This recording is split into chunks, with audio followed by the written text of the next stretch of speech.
जब हम झारखंड का नाम सुनते हैं तो अक्सर हमारे दिमाग में घने जंगल और खदानें आती हैं, है ना? लेकिन क्या कभी सोचा है कि यहाँ नदियों, झरनों और गर्म पानी के सोतों का एक ऐसा घना जाल बिछा है जो इस राज्य की एक बिल्कुल अलग ही कहानी कहता है। तो चलिए आज झारखंड की इसी जीवन रेखा को जरा करीब से समझते हैं। तो आखिर ये नदियां, ये झरने और ये गर्म पानी के कुंड, ये सब मिलकर झारखंड के भूगोल की कहानी बताते कैसे हैं? ये स्लाइड हमें उसका एक पहला खाका देती है। तो आइए इसी के सहारे आगे बढ़ते हैं और इस कहानी की परतों को खोलते हैं। ठीक है, तो इससे पहले कि हम सीधे नदियों की बात करें, ये समझना बहुत ज़रूरी है कि अपवाह प्रणाली या जिसे हम ड्रेनेज सिस्टम कहते हैं, वो आखिर होती क्या चीज़ है। तो देखिए, अपवाह प्रणाली का मतलब सिर्फ नदियों का एक झुंड नहीं है। नहीं, ये एक पूरा का पूरा इकोसिस्टम है। इसमें जमीन की ढलान कैसी है, वहाँ पेड़ पौधे कैसे हैं, ये हर छोटी बड़ी चीज मिलकर तय करती है कि पानी किस तरफ बहेगा।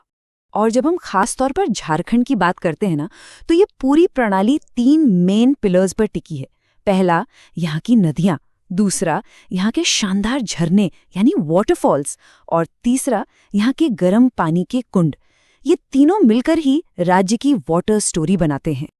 अब सबसे बड़ा सवाल ये है कि ये नदियां आखिर निकलती कहाँ से हैं, इनका सोर्स क्या है? और इसका जवाब सिर्फ एक है, छोटा नागपुर का पठार। ये बात ना एकदम 100% सटीक है। आप सोचकर देखिए, छोटा नागपुर का पठार एक तरह से पूरे राज्य की छत है। और जैसे छत पर गिरा पानी ढलान की तरफ बहता है, ठीक वैसे ही ये पठार तय करता है कि पानी की हर बूंद किस दिशा में जाएगी। ये एक नेचुरल वाटर डिवाइडर है। और इसी बनावट की एक बहुत ही खास बात है, इस पठार का जो पश्चिमी हिस्सा है ना, वो बाकी हिस्सों से थोड़ा ज्यादा ऊंचा है।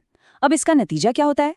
नतीजा ये कि राज्य की कोई भी नदी पश्चिम की तरफ बह ही नहीं पाती। सारा का सारा पानी या तो उत्तर की तरफ जाता है या फिर पूरब दक्षिण की तरफ।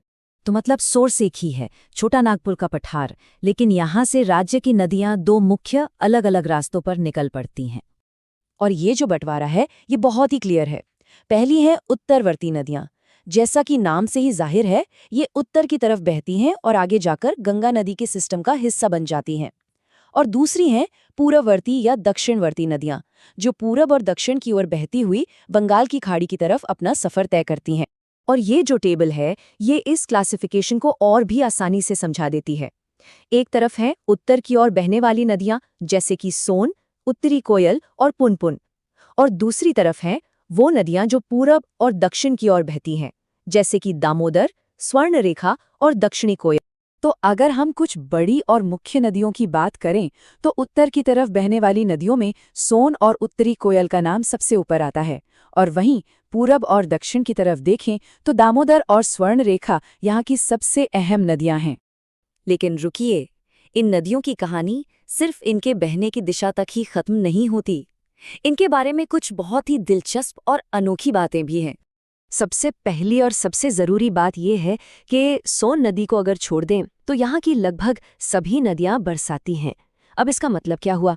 इसका सीधा मतलब ये है कि इनमें पानी के लिए मानसून की बारिश पर निर्भर रहना पड़ता है। और इसीलिए गर्मियों में या तो इनका पानी बहुत कम हो जाता है या ये पूरी तरह सूख भी जाती हैं। अब ये जानकर जाहिर है एक सवाल मन में आता है कि क्या इन नदियों में नाव से यात्रा करना यानी बोटिंग करना मुमकिन है? तो इसका जवाब है ज्यादातर नदियों में नहीं। और ऐसा क्यों है? क्योंकि ये नदियां पठारी इलाकों से ऊबड़-खाबड़ और कठोर चट्टानों के बीच से होकर गुजरती हैं। ऐसा रास्ता नाव चलाने के लिए बिल्कुल भी सेफ नहीं होता। लेकिन जैसा मैंने कहा था, एक अपवाद है और वो बहुत ही दिलचस्प है। मयूराक्षी नदी, जिसे मोर नदी के नाम से भी जानते हैं, वो झारखंड की इकलौती ऐसी नदी है जिसमें बोटिंग की जा सकती है ना? ये कमाल की बात। यही चीज इसे बाकी सब नदियों से बिल्कुल अलग बनाती है। तो अब सवाल ये उठता है कि ये जो पूरा वाटर सिस्टम है, ये नदियां, ये झरने, आखिर झारखंड के लिए इनके मायने क्या है और इनका भविष्य कैसा दिखता है? जरा इस आंकड़े पर गौर कीजिए। 1.59 लाख हेक्टेयर। पता है ये क्या है? ये वो कुल जमीन है जिसकी सिंचाई यानी इरिगेशन सीधे सीधे झारखंड के इन्हीं वाटर रिसोर्सेज से होती है। मतलब ये नदियां यहाँ की खेती बाड़ी की जान है। और बात सिर्फ जमीन के ऊपर बहने वाले पानी की नहीं है।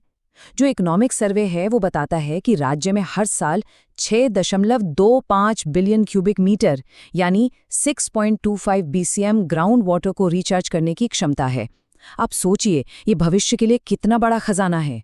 तो कुल मिलाकर देखें तो झारखंड की ये अपवाह प्रणाली सिर्फ पानी का बहाव नहीं है, ये यहाँ की एग्रीकल्चर की रीढ़ की हड्डी है। ये तय करती है कि शहर और गांव कहाँ और कैसे बसेंगे, और सबसे जरूरी बात, राज्य के भविष्य के वाटर मैनेजमेंट की चाबी भी इसी के पास है। और आखिर में हम एक बड़े और जरूरी सवाल के साथ इस चर्चा को यहीं रोकते हैं। जिस तरह से क्लाइमेट बदल रहा है, मॉनसून का पैटर्न बदल रहा है, ऐसे में झारखंड बारिश पर निर्भर अपनी इन अनमोल जीवन रेखाओं को आने वाली पीढ़ियों के लिए कैसे संभाल कर रखेगा। इस पर सोचिएगा जरूर, क्योंकि इसी सवाल के जवाब में झारखंड का भविष्य छिपा है।